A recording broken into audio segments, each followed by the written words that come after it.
Okay, so we're here with the a ruined body. I ruined the Phoenix body. Had to repaint it in a really poor fashion. Cut the fenders and all that. So ignore that. This video is going to be a tire video where we're going to mount some old. We're going to mount some old Swampers. Got a load of Swampers in the back there, but I got something from the Chinese internet we're going to open up here. So we'll see how that goes. Okay, go ahead and open this package. Okay. Peel that open. Oh, is that hard? Uh-huh. What does that package look like? I don't know what's in the... What color is that? A blue. Blue? Uh-huh. Let me do this. Let me do this gently.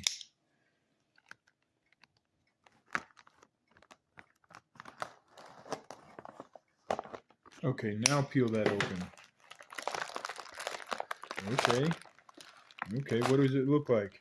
It looks like tires. Tires? Yeah, kinda. They're kind of like tires, that's for sure. Peel it open. All right. All right, that's looking pretty good. Yeah. There you go. All right. Let's do this now. Let's do this. Okay, take one of those things out.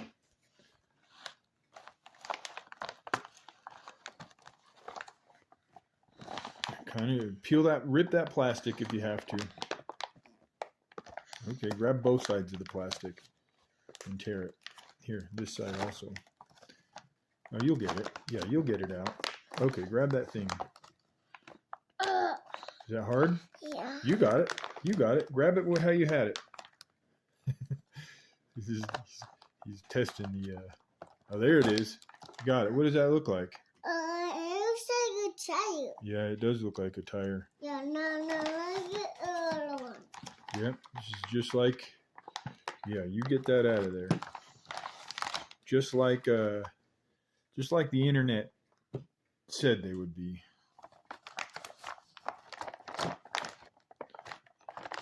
Okay, that's the third one. And the fourth one. There you go. So we got the silicone blue inserts from Injora.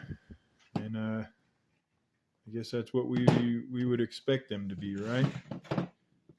So we're going to put these in those Swampers and see how they fit.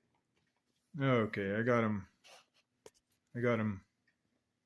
inserted. I've got the inserts inserted, and I did notice on this Swamper here somewhere, see if I can find it, I got a split in the rubber. But these are very, yes, right there. They're very old tires, so that's a split. So, but we'll, I'm gonna get these Treel beadlocks taken off and get these tires swapped on there and mounted up. I was going to use these stock VXT tires, but I think that I'm just going to run these Swampers. They're a bit wider, overall a larger tire, so I mean they're quite a bit taller.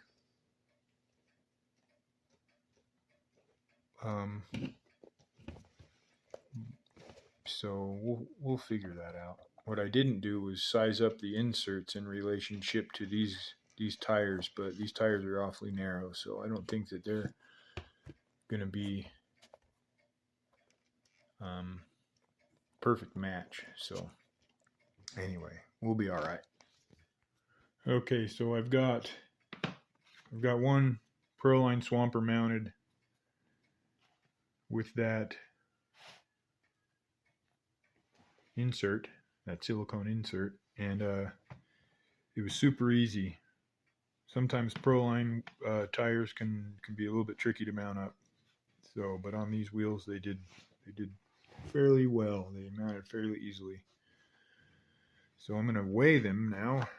We're going to weigh this Vanquish VXT That's 7 ounces, 0.7. That's 7.7 ounces.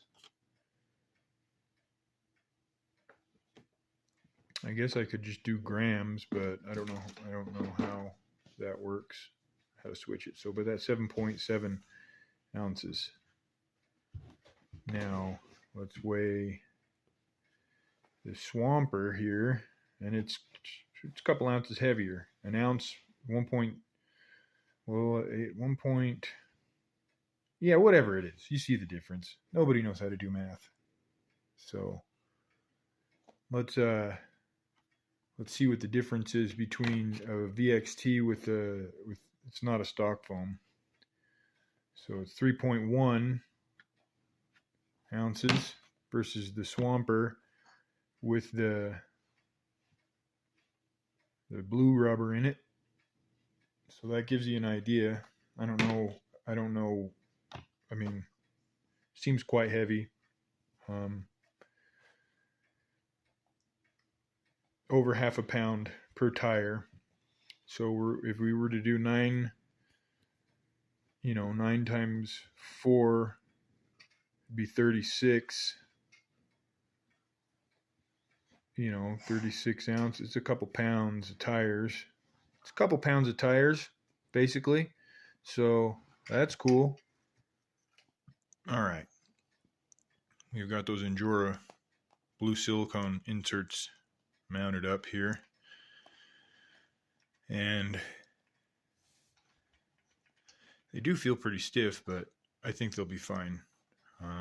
We've got a pretty good scrubbed in set of Proline Super Swamper TSL SX's XL size. And those inserts they're right at that 118 to 120 millimeter OD, which they fit nicely in here. However, the tire is a millimeter or two wider than the insert is, so it looks like there's a little bit of space on the sidewalls. So, I mean, they're not loose, but they feel like, yeah, they just have an interesting, I mean, it's not like that down closer to the bead. It's just right here. And of course, on those inserts, this upper area is tapered on the insert. So there's, I'm going to say, a little bit of a void right there. Anyway, so I got to get somewhere. Ooh, it feels more pronounced on this front tire. Anyway, I got to get somewhere where there's not a bunch of weather like snow, so I can properly test these things. But what we're going to do now is I've got my 40 amp Rhino Crawler ESC, which is eerily similar to the Holmes Hobbies Mini V3.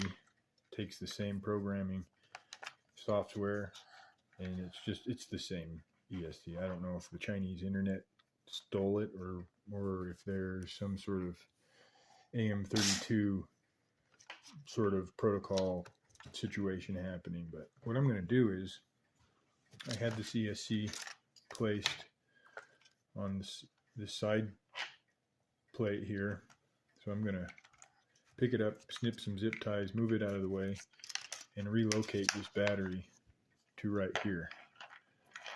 And what I'll do is I got the little guy here messing with the winch rope and all that fiddly stuff. Yeah, don't tie it up too bad. Anyway, what I'll do is I will get in here and loosen those enough to where I can lift this plate and slip a strap underneath, battery strap underneath there, and that'll be where I place my battery. And that'll be somewhat beneficial over this rear big tray. So what I'm going to end up doing is, with my flush cut pliers, my flush cut snippers, I am going to trim this stuff away. So we'll see how that looks. Okay, so I pulled these 4 out. the 4 main screws that hold that tray to the chassis. Now I'm going to get a little snipping on there. Hopefully I don't snip a servo lead. I'll snip this guy here.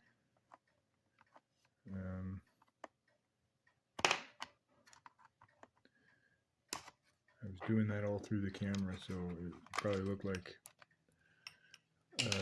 kind of goofy.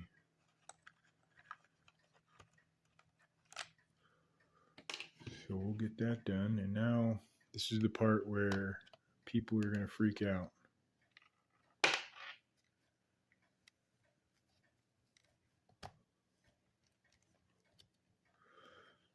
Snip that side.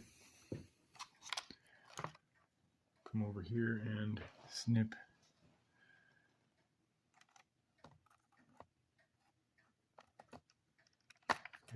oh boy, the struggle.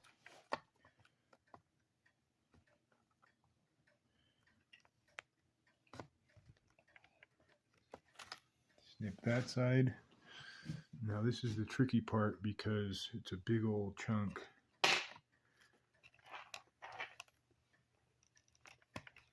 And I'll probably put a hurting on the flush cut pliers by snipping like that, but I could get the Dremel out, but I just don't want to. No reason to Dremel.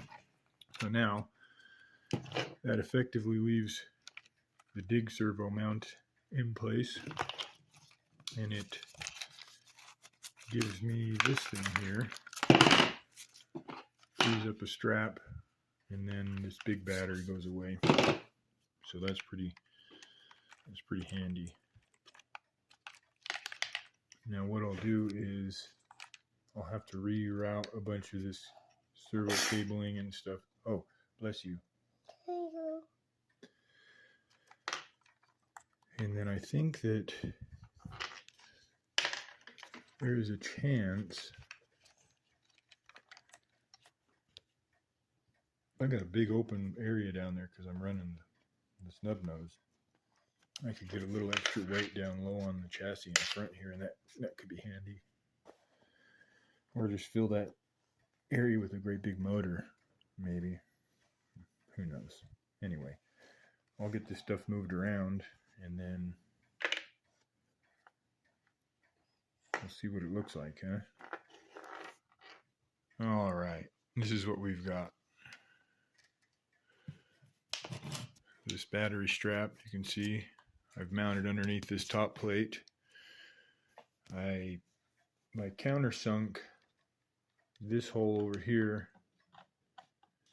in hopes to use it to help clamp down the battery strap so it doesn't move and slide, but it didn't work. So I have opted for this hole, countersinking it, and then just running the screw through the strap to hold it in place so it's not going to slide around. But I was hopeful that just these 2 screws over here would provide enough clamping action to keep that strap in place, but anyway, that's what I've done. So this battery now fits perfectly right there.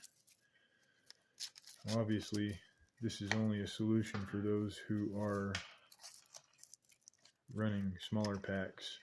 You might be able to fit a 2200 in here on the side plate. I did put a cap head screw there to hold this rear portion down on each side because the old battery tray was part of this assembly and clamping this upper plate down. So I've done that. Keep this thing here, keep everything tight, so that will definitely increase the forward weight and keep it lower. And I kind of, you know, unless you are running that big pack, you don't really need that great big battery tray in the back. I still believe that you could run a 2200 here, or maybe even larger on this side. So, and that kind of offsets some of this weight, and you know, the stuff that exists over there. So I think that'll be good. And that's a pretty good little hack there. So I'm going to now figure out where I need to mount this bad boy. So I might also opt for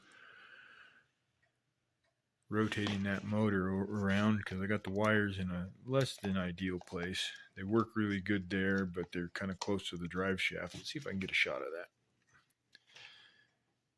When the front axle compresses all the way, we have a bit of a clearance concern with those wires. It's going to be hard to capture, but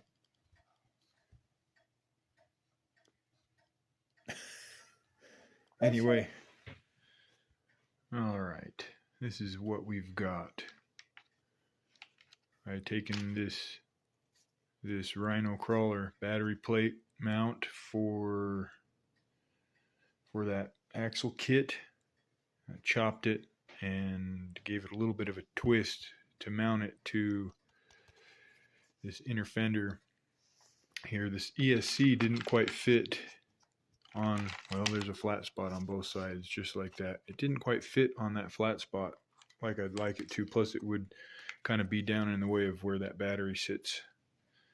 So I took and made some really primitive modifications to that battery plate and mounted it there. So I will put my double-sided sticky and secure that ESC right there, and that'll give us a pretty good location to mount that ESC. I did reroute the motor leads a little bit to clear that drive shaft a little bit more underneath. Anyway, we'll get this thing buttoned up here and we'll take a final look. Okay, this is all wrapped up.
Okay, and this is the trail.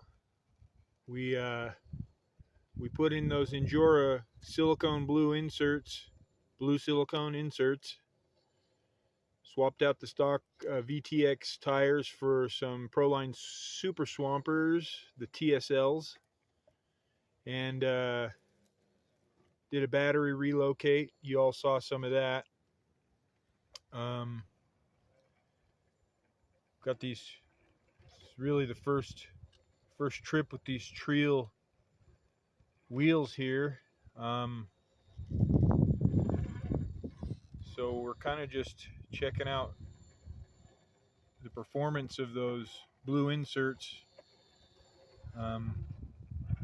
Just sort of, because not a lot I can do out here. It's quite snowy in areas. So sort of just kind of gonna work our way through this stuff, see what it does. I had a calamity with the body, and tried to do some detailing to it, and I pretty much ruined the paint job. So I stripped some of the paint off and just did the exterior brown. Ended up screwing up a fender or two in the meantime, so I did a chop job on the fenders. The bedsides stayed relatively the same. What do we got, a helicopter?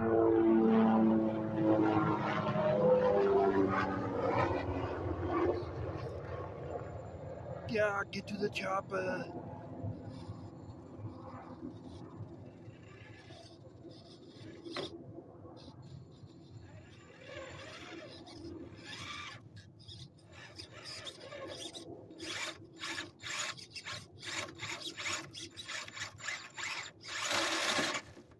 I didn't want to go ape shit with the throttle, but I guess that's what I had to do.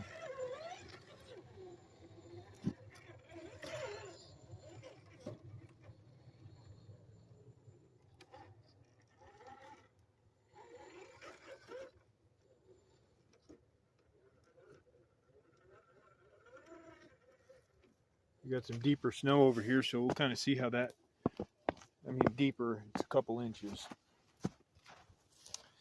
We'll kind of see how this goes.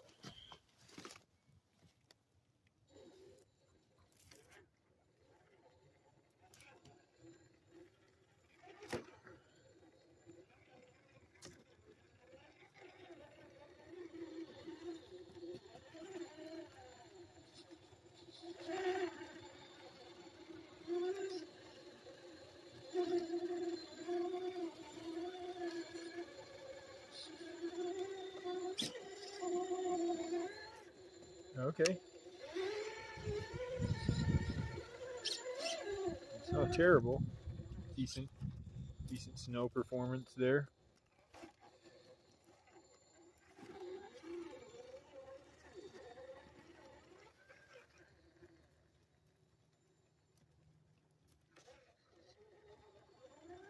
I'm going to try and do this log drop, so I'll get repositioned for that.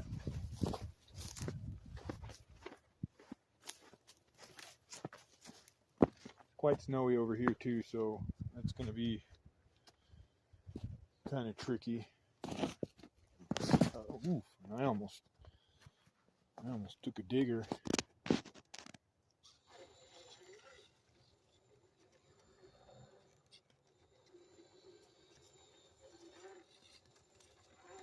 see how this goes. Okay, all right. Going to want to just drop off as soon as my passenger front slides over that rock. It's going to probably slide.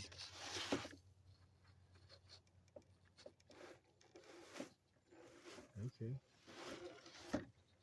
just sliding our way down right there.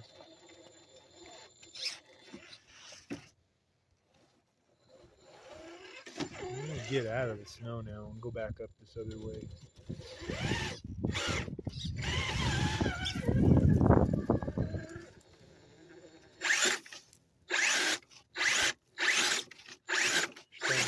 Clean out some of that snow.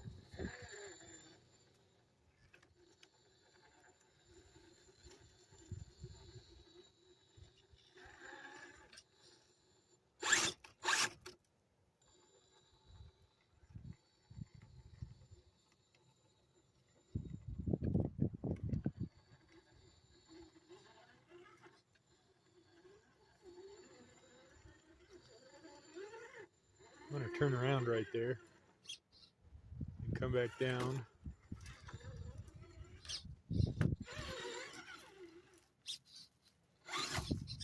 Ooh, snagged a bush.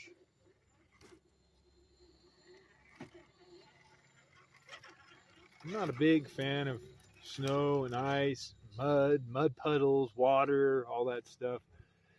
I don't like that sort of thing.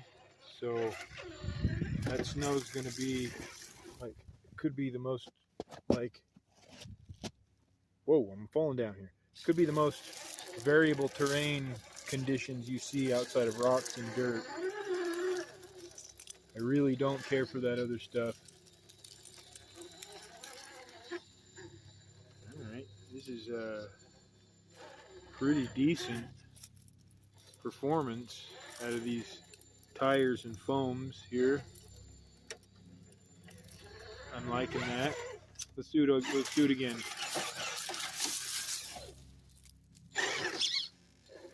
We'll come down from this lower point here.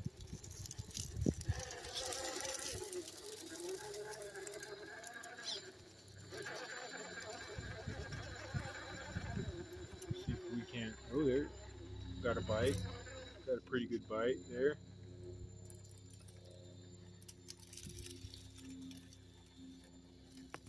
Oh yeah.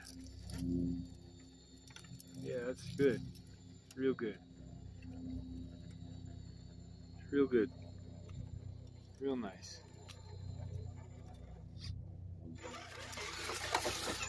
I'm gonna do try the super far left line, which is very, very difficult. And I got the winch set up on here. Good winch. It's the Injora 35 kg servo winch. I would say that it's, oh my, what's going on here? This is usually, I'm going overdrive. We're going big overdrive because this is usually a very difficult line. And it seemed pretty much willing to do it. So I'm going to try to get to a point. Oof. That was a hard hit. Hard hit. Crazy because tires are wet. And wet traction isn't always like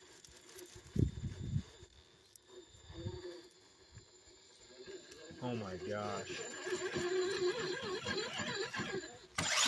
Oof. And I almost fell down. Alright. Try again. I'm a little bit surprised by that, to be honest.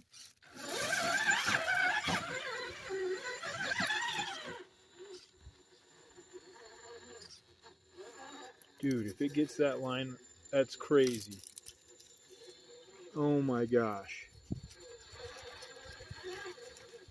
There's some oak saplings up there that are gonna quite possibly, oh my gosh. Just got the hard line. That's like a hard line out here. Super hard line. Out of big overdrive. Back down to the 6%. Wow. Pretty impressed. Don't flip. Nice.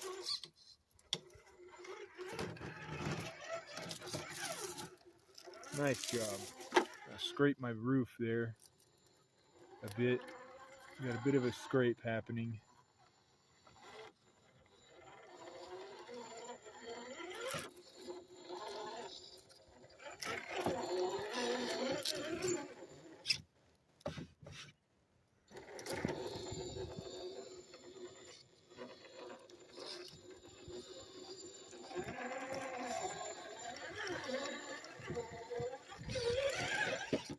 Well, as you can see, there's snow over most of this stuff, but I've got one little section here, this wooden stairway and some of these concrete slabs that are mostly snow free, so we're gonna just sort of pick our way through this section. We're gonna creep it as slow as possible, see what these tires can do on this wood. This is not an easy section, really. It can be trouble for a lot of rigs, but it looks like this Vanquish is, well, it's bellied out at the top, but that's pretty normal.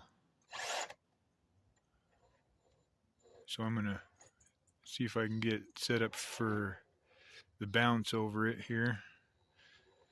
So I do notice, let's check this out. When I come to a stop, I've got this drag brake set up. Right there will be good. See if it's not going to hold. See if I can get it up a little higher so I can have more space to demonstrate this. Okay, let's do it again. Right there. So it holds okay, and it'll eventually stop because I got the whatever the start force or the whatever that rate is set kind of slow. I hope it's rolling off now. Anyway, drag brake's not the greatest with this ESC motor combo, and this is the Holmes Hobbies snub nose revolver 1800 kV. But right now it's holding fairly well. Watch what happens, and I'm off the throttle.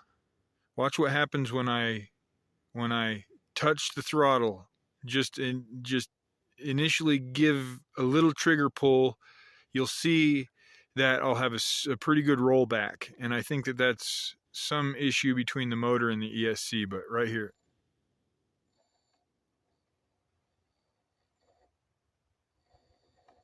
that's not a very good example. Let me get back up there so you can see it. So we'll have a decent hold here. Now when I touch the trigger,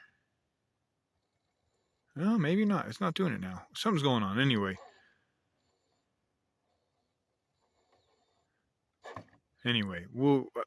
I'll have to show you guys at another point in time, but let's bounce up this. I'll sneak over here and get this other angle here. Come across this wooden obstacle, this plank sort of set up. And then I'm gonna dive off the plank onto the rocks here. And then back to the left. Hopefully the cab will clear that stick. Oh, just barely. So that's good. And then we're going to kind of drag the belly a little bit. Find some traction. And then crank a hard left there. Oh, we had a decent slide there on that front tire, probably because it's wet. This Amazon servo, this Blue Case 45 kg Chinese internet servo, has, I guess it's going to be more than a 3 amp draw because that's what this BEC puts out. So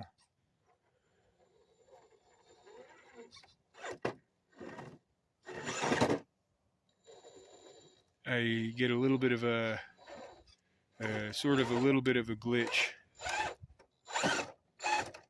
Oh, we got it. Bit of a glitch from time to time when that servo's loaded up. So I may end up in the long run doing a BEC in this thing. An external, I have a couple Castle BECs that are decent, so we'll see how it goes. Especially if I'm trying to winch, steer, and use throttle, I'm sure it'll be more than this ESC can handle. So anyway, that's probably going to be it, since there's a bunch of snow everywhere. I can't really do a bunch of fun lines, but I'll get somewhere else where I can get some better trail data gathered on these tires and everything in this rig. So until then,